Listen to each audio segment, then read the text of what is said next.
why is it so important to treat clients as the expert on themselves and then you listen? Well, first of all, it's the most humane way to treat people. It's the most dignified way to treat people. But independent of those things, it's the only thing that actually works. I mean, people change through contemplating what's going on for them. The idea that people change because we do some technique on them that gets them to change isn't how change works. People change by making decisions about that change.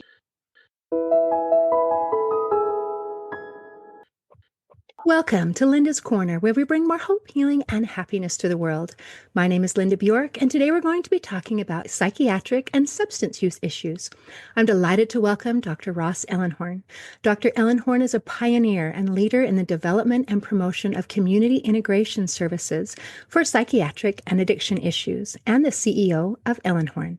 You can reach Dr. Ellenhorn at his website, ellenhorn.com, and I'll include that link in the show notes. Welcome, Dr. Ellenhorn. I'm so glad that you could join with me today. Yeah, it's great to be here. Thank you. And I have to say, I really enjoyed checking out your website. I enjoyed watching the videos. I enjoyed the feel of it. It felt like you cared. It didn't feel impersonal. It felt like you not only cared about me, but like all of me. And as I watched the video, and I was enjoying so many different parts, but the part that just really stuck out to me was a conversation saying, and in many instances, we go to experts and then we assume we have a client, we have an expert. The client is supposed to just zip it and listen to the expert, and you reverse that. You treat clients as the expert on themselves, and then you listen. So this part really excites me. So can you help maybe expound on that a little bit? Why is it so important to treat people as the expert on themselves? Well, first of all, it's the most humane way to treat people. It's the most dignified way to treat people. But independent of those things, it's the only thing that actually works. I mean, people change through contemplating what's going on for them. The idea that people change because we do some technique on them that gets them to change isn't how change works. People change by making decisions about that change. And our field is sort of in this position of thinking everybody's ready to change, and all they need is the right intervention, and that'll fix them. That's really not what the science on change says. Science on change says that there's all kinds of reasons why a person might resist change, might feel like staying the same is a good idea. And people are actually kind of weighing pros and cons about that in moving forward.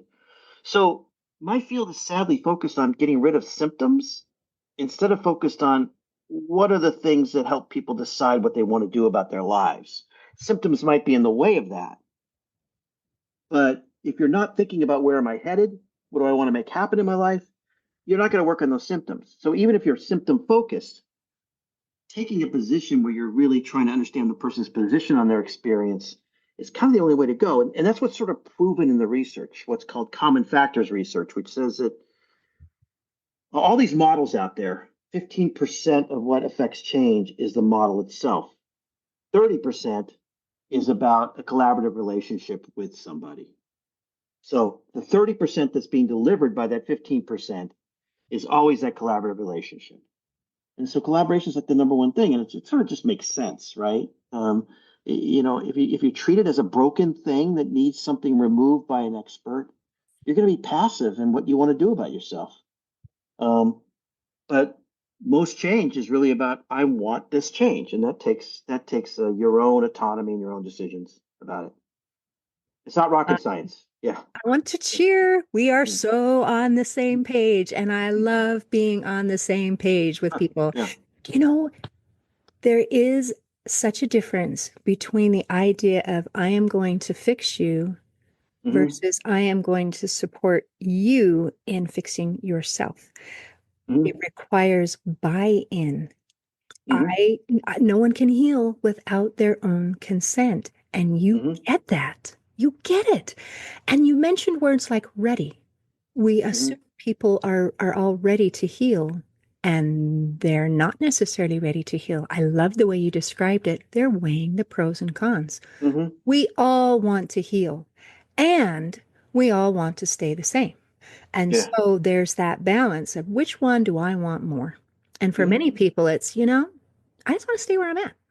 Right. Yeah. Yeah. I mean, you know, I'm really just talking about something that was taken for granted 30 years ago. And so, so the psychotherapy was about creating the right place for a person to make some decisions about change. It was always about the person's autonomous in my office. They're coming to me to consider what they want. It was basically moral philosophy in action, which is how do I help this person figure out how to create a better life for themselves? That is, the old joke was how many therapists does it take to change a light bulb? One, but the light bulb needs to want to change. That was just a reflect, but that was just a reflective. That was just reflective of how we thought about psychotherapy. But it's switched to this new way of thinking, which doesn't work, and it's about experts with some expert training they got removing the symptom. My field talks about intervention all the time. Interventions. The term intervention means cleaving something out of something else that's passive. So when you intervene, you're basically removing something from something else. So you could intervene on a cancer, but you can't intervene on psychological suffering. You can only create kind of the fertile ground around the person for them to make decisions. And again, this is old school. This is not. I'm not bringing anything new in here. This is where we were when we thought about what could be called the psychotherapeutic ethos. Yes, and And I'm going to agree and I'm going to disagree. I don't know as mhm, we're going back 30 years. I think that we also have, in addition to the idea of fixing, which some people absolutely buy into, mhm. symptoms absolutely buy into, but there are other people who have found additional resources to help the people who are ready to buy in. That's beyond just that conscious, let's talk about it. Don't you think? Don't you offer more services than let's just talk about it? Oh yeah, yeah. But those services are all about how to. My program is all about how to create the right environment around the person so they start making good decisions about themselves. So I'm a sociologist. And then I'm trained as a psychotherapist. But I basically think that psychology doesn't understand motivation. Social psychology does. And if people don't have the right social resources around themselves, they're not going to change.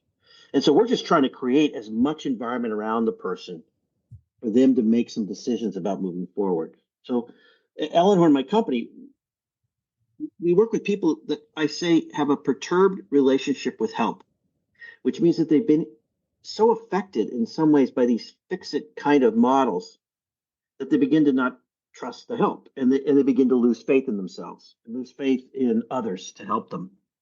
But that's not quite a fair term because we all actually have perturbed relationship with help. It, what therapy really is trying to get a person to a point where they can accept help. You're basically done with therapy if a person's able to metabolize, like be in front of somebody and take the help that they're giving it and allow it to nurture them and take it on with their lives. So the easy part is the techniques. The hard part is getting them there. And once they're there, they can do almost anything to change. They can see a shaman. They don't need to see some person trained in CBT, DBT, what all these other things. They're ready, and they're ready to make their own choices about how they want to change. The work is getting to that place, and that's really ignored in our system. And so what happens is people are going in and out of hospitals, in and out of treatment, and we're saying they're in denial or they're in resistance and all these sorts of things, when really where they are is just not in the right place regarding change. So we're taking the attitude that why, we have this model works supposedly. Why aren't they accepting this model that should fix them? They're kind of like, why wouldn't they want that? When in reality, the models don't quite work, and the person needs to be in that place where they're ready to change. You know, Okay, is so it let's is it assume someone's coming to the clinic, Yeah, and they're yeah. not ready. How do Hmm. you get them from there to ready? Yeah. So my belief is that we have to help them raise their sense of social resources, meaning a sense of social support, a sense that they're valuable to the world, These are the things that get ripped away from you when you've been in and out of mental health systems. A sense that they have some effectiveness. Basically, they need some greater pride in themselves after all of these treatments that they've typically received. And that means probably doing a lot of stuff outside the office, which means, can we get you back to school? Can you get you back to work? Because we're a hospital without walls. We're the most intensive, robust outreach program in the United States. So, how can we as a team basically get you the medicine you need to get better, even if you're symptomatic? Um, we live in a system now that says, because I believe the most important medicine for getting better is a lot of social resources. We're in a system now that basically says we'll give you the medicine when you're better. Instead of we're going to give you the medicine now, we're going to see how we can make you feel productive and connected to the world now, because that's as important now as ever. And so that means that we're 70% outside the office. We're out with people, driving them to work, checking in with them at work, getting them to school, anything possible to have them back in the world and feeling like they can be part of the world is what we're trying to kind of destigmatize them and de-ostracize them and give them hope. And um, that's where my research and my thinking goes, is this thing called fear of hope and how to kind of overcome that fear of hope in their lives. Wow. Fear of hope. Man, I want to talk about that. Before we go to that, which is where I really want to go, I Mm-hmm. love that you brought up a couple things. You used the word medicine. Most people think of medicine as a prescription, a drug, but you're Mm-hmm. talking about medicine as in I am having some experiences that are positive, that are giving me more confidence that I can do this, that I have value, that I can trust myself, that I have confidence. Mm-hmm. Am I understanding that correctly? Yeah, I mean, loneliness loneliness ties with smoking and cholesterol for heart disease. So what's the medicine for So heart if disease created by loneliness? loneliness is my problem, then let's see Right. if we can Yeah. have some connection. Yeah. So there's actually a physical reason why we need to help people socially. There's no doubt about it. People crumble when they don't have the right social resources. Um, and it's also the thing that makes people move forward. If you study AA and you talk to people that go to AA, they don't. They say the 12 steps is great. They say the meetings are great, but they say that what really cured me were the connections I made, the meeting before the meeting or the meeting after the meeting. And AA is a fellowship. It's really they thought it through. We're trying to create this sense of community and connectedness. And so those are the things that actually move us through life. Um, you and I, when we have a bad week, we don't spend our time thinking that's because I'm broken. We might a little bit. We spend our time saying, this happened to me, this happened to me, this happened to me. Psychiatric patients, we say, what's wrong with you that you had that bad week? So it's a model that says what's wrong, not what happened. The rest of us get the luxury of saying something happened to me. Psychiatric patients typically get something's wrong with you. And I'm trying to reverse that and say, let's get life around you, happening around you, more connected to the world, because that's what's going to kind of move you forward. With whatever's in your way, you're going to be more active in dealing with it. And so that takes these social resources. Thank you. Yeah. I love that. I love that. Okay, let's talk about this fear of hope. Hmm. Why are we afraid of hope? So I've done a lot of work on this, and I'm part of a team at Rutgers where we've done a lot of studying on it, and we created our own scale for it. That's a legitimate scale. Um, Basically, when I was a young social worker, uh, I worked with a lot of people that were considered quote unquote chronic in the mental health system, and I asked them what gets in the way of their change, and rarely did they say my symptoms. Mostly, what they said is I don't want to try again, and then have this sense that I failed, or I don't want to get my parents excited about it, have the sense that I failed, and so I began to develop this thing called the 10 Reasons Not to Change, and that's in my second book, and what that's about is this fear of hope, because hope is a mindset that basically it is the mindset that gets us through uncertainty to something we yearn for. It's not optimism. You don't know if you're going to get the thing when you hope for it. That's what makes it different than optimism. Optimism is you're going to get it. Um, that means it's the thing that also leads you to disappointment. If you don't hope, you don't head towards not getting that thing you were hoping for. And disappointment can be profound to people. All of us are uh, terrified of not being able to meet our needs, of helplessness. This is what infancy is, really this moment of helplessness. And then that continues in our lives. What if around the corner I'm helpless and taking care of myself? And every time we're disappointed, we kind of have this experience of that helplessness because hope makes the thing that you want more important to you than before you hoped for it. And so it becomes this important thing. And so after you've had these experiences over and over again of disappointments, you begin to fear the thing that's going to get you to disappointment, which is hope. Hope draws you towards disappointment because if you don't get the thing, you have that feeling. What we discovered in the research, which is fascinating, is that the people that are most agitated by fear of hope, and this kind of proves our point, are people that rate high on hope and have fear of hope. Because it's like a person on a cliff who's afraid of heights. So they actually might look like they're not hopeful, but actually they're hopeful. It's just that they're afraid of it. So what they're doing is something really graceful. They're staying the same to protect hope. They don't want it hurt. They want to protect their hope. And that's what I think is mostly going on with people that have been in and out of psychiatric institutions. It's not because their symptoms are not necessarily demotivating them. It's because they don't want to hope again. And you cannot be motivated without hope. Because motivation, you're walking through uncertainty to something, and you have to have hope to walk through uncertainty to something. And so the well is poisoned for them. The well of motivation is poisoned. It looks poisonous to hope.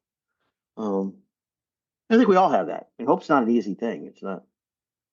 This is why religious services are about hope, and we try to work to help each other hope and all those sorts of things. It's not an easy thing, anyways. But that's the basic theory, and that's so. What do? You try to build their sense of faith in themselves and faith in others. You can't get them to hope again, but can get them to feel like if it doesn't work out, I'm going to be okay. I'm strong enough to deal with it. And that means building a sense of what's called self-efficacy, self-belief, and pride. And that doesn't necessarily happen in an office. That happens by getting things done. So we surround people with people trained as therapists who are out there in the community helping them get things done, whatever that means. Anything that makes them feel like they have a grip on life will allow them some room to hope again, to not fear hope so much. They might already be hoping. So that's the concept of it. Wow, thank you. That was very, it's almost like when you say it, I already knew it, but hadn't articulated it. Yeah, yeah, That makes sense.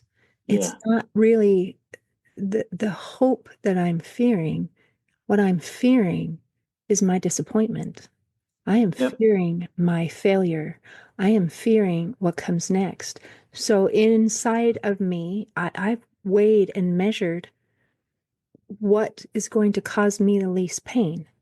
And Mm-hmm. what's going to cause me the least pain is to not hope and to not set myself up for failure, to not set myself up for disappointment by Mm-hmm. just giving up Mm-hmm. on some level.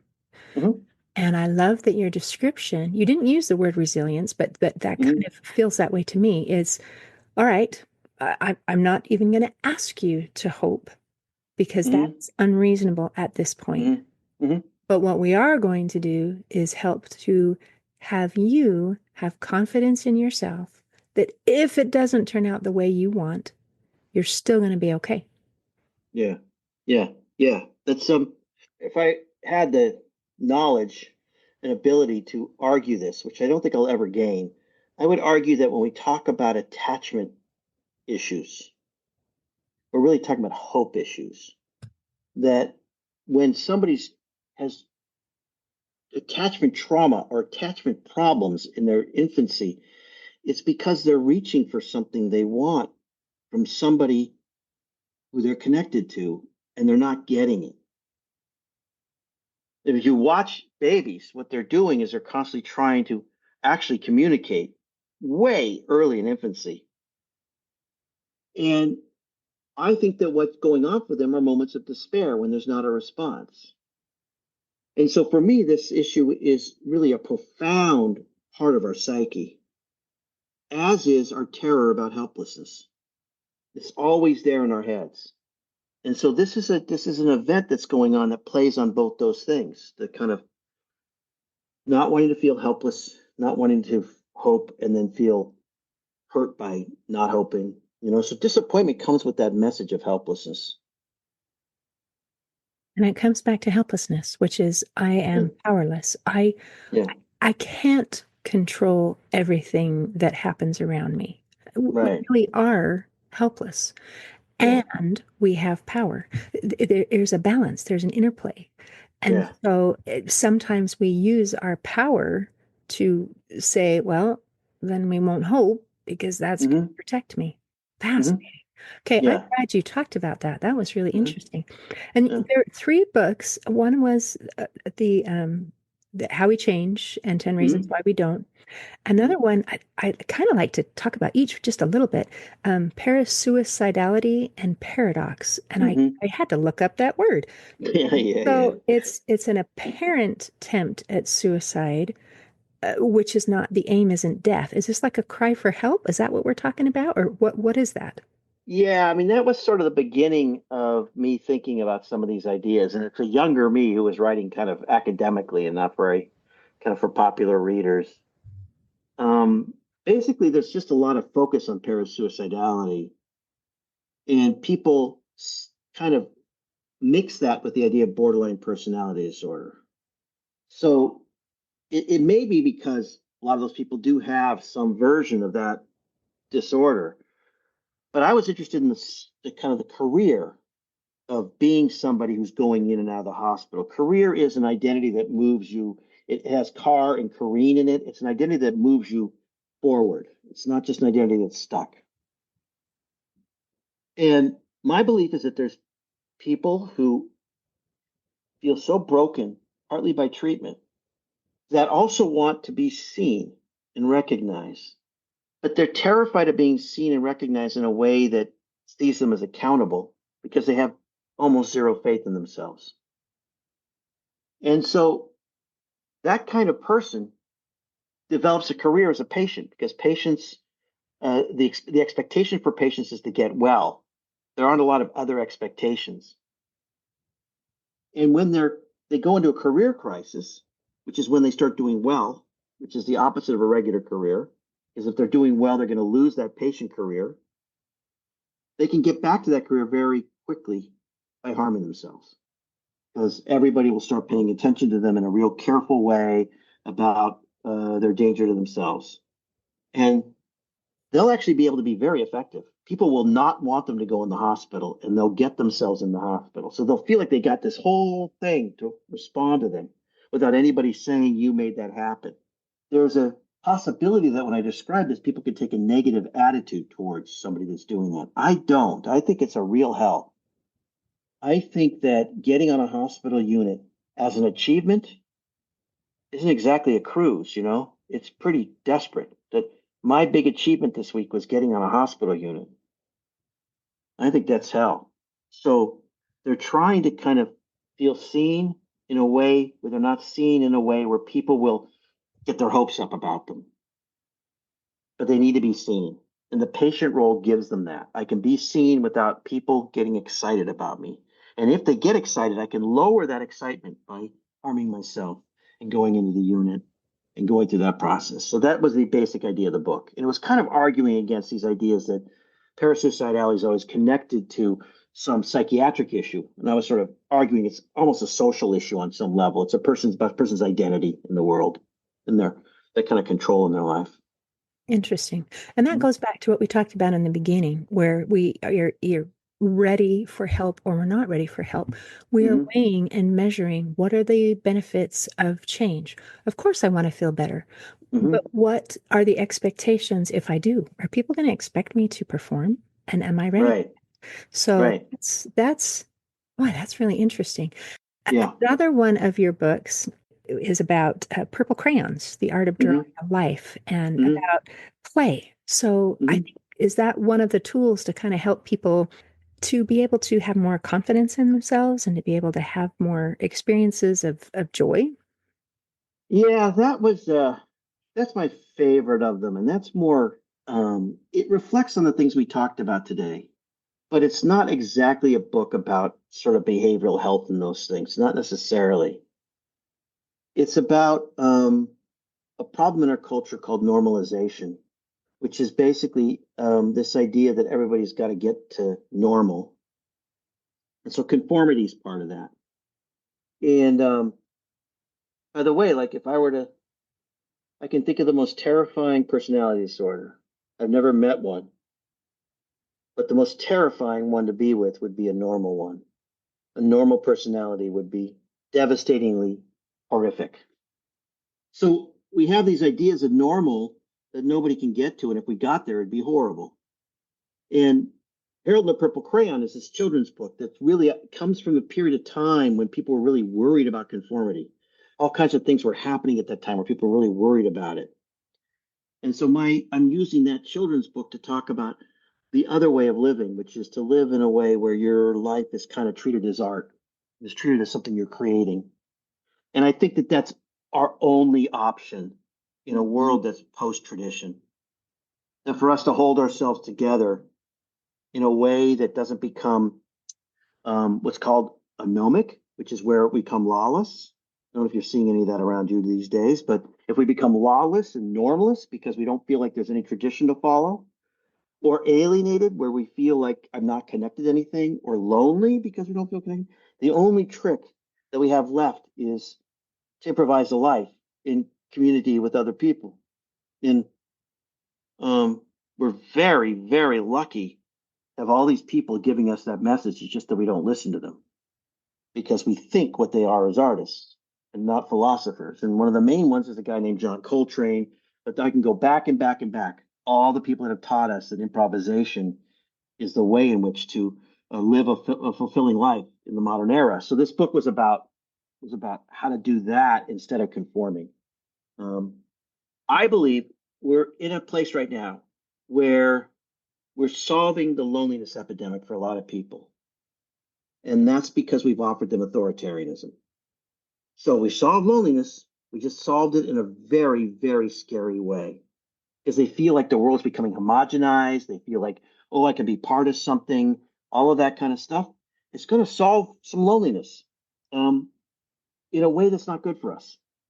So we have to find a way to connect that isn't about that, isn't about making the world something again, great again, whatever again. It's not again. And the left is as guilty as this is the right. Kind of going back, you know. Um, and so that's what that book was about. It was really kind of a celebration of the stuff that came out of the 1950s, actually. Um, what Martin Luther King called, who, who gave the largest civil rights speech in history so far in the year that Harold and the Purple Crayon came out, called the sacredness of human personality. The idea that each of us is this sacred, unique person, and that we're doing something profane when we squash that. We make it into just sort of like everybody else. So that's what that book is a little different than the other ones in that way, but it probably gives my own kind of inclinations the biggest voice, of all my books. Beautiful. Yeah, That each individual matters and that we are creating our own story, our own experience. yeah, And we're as complex as any universe, each person, and the flatness. When you treat somebody not as that, you're dehumanizing them. You're making them into a thing. You're not appreciating their complexity and the vastness of them. You're really looking at them like you're looking at an inanimate thing. And that really is what King was talking about. He was a brilliant philosopher um, on thingification, on the dehumanization of others. And that's really what his argument was, you know. and How do we protect personalities? Yeah, that's we it. want to be seen as people, as Yeah. individuals, as someone who matters, as someone with value. And sometimes we lose that confidence in ourselves. Mm-hmm. And that's part of what you're trying to help people rekindle is a sense of Yeah. self, a sense of Yeah. thingness, but Mhm. humanness. Yeah, yeah. And it's really frustrating that so many programs out there call themselves whole person programs. And what they mean by whole person is the physical, the mental, and the spiritual. And they even have these little, I don't know if you've ever seen these kind of like Buddhist little rocks, or they like have three different rocks on top of each other as their image. And I always say there's a giant boulder under those rocks, and that boulder is the social. Why are you cutting that out? It's the number one. We're social beings. The entire neocortex was built for us to get along. And so, how are we talking about people as if they're a, a group of identifiable diagnostic things? That's not who we are. We're social beings. And it doesn't mean there's not a thing called depression or schizophrenia, but the only way to help a person with that is have them develop a relationship with their suffering, not define them by their suffering. Okay, what do I want to do about this? How has my how have the voices in my head benefited me in life? Where have they gotten in the way? Why why would I want to lose them? Why would I want to keep them? The only way to change is to have a relationship with your suffering, not to be defined by it. And so we live in a system that's basically defining people by their suffering instead of treating them to helping them learn to have a relationship with it. And again, that's old school. It's not new what I'm saying, you know? And that's interesting as we're talking about society, our Yeah. connections. And Mhm. then you gave an example, not a connection with another person, but my relationship with my suffering. Yeah. Yeah. This relationship with myself and the different aspects of myself. I'm not defined by it, but it is a part of me, and I have a Yeah. relationship with this, whatever that issue may be. Yes, that's a very good point. You know, I'm really believe that in this idea of witnessing, and so a witness is somebody that can give testimony to something that happened, and so they're about states, not traits. And that doesn't mean when we say state that there can't be a state that goes on and on and on. It's not like a depressed person has depression today and that's a state. It's the idea that it's a relationship with the depression that matters. And so you need to know the trait, but it's always the trait in relationship to something else. And when we become trait based, we're really treating human beings as things because we're not seeing all the ways in which everything they're doing is related to something else. And so we should always be looking at what's happening.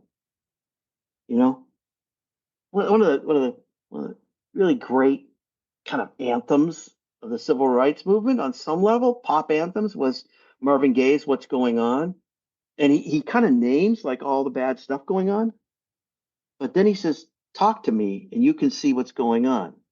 So what Marvin Gaye's really saying is, let's recognize together what's going on for us. Not let's look at let me witness you in what's going on. Not simply let's name everything. And that's perfect. He was basically saying let's build a community around our response to this.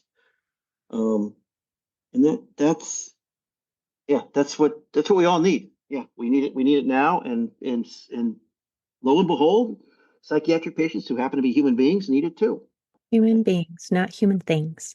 Yeah, yeah, yeah, yeah. Thank you. Is there anything else Yeah. you want to make sure we cover before we close today? Well, if you don't mind, yeah, I'll just tell you one more thing is that there's a theory in social psychology called threat assessment theory, and it basically says that when something difficult is in front of you, it's a challenge if you feel like you have the resources to deal with it, and it's a threat if you don't feel like you have the resources. So if you're walking in the cold and you're walking up a hill, the hill feels really steep and really threatening until you put on a jacket, then it becomes a challenge, right? Well, um, social resources have been proven that they give us a sense that we have the resource to face challenges. Social support. I have people around me who believe in me. There's a thing called, social support doesn't have, they don't have to be in the room. I carry them around in my head. Self-efficacy. I can get things done. I can make things work.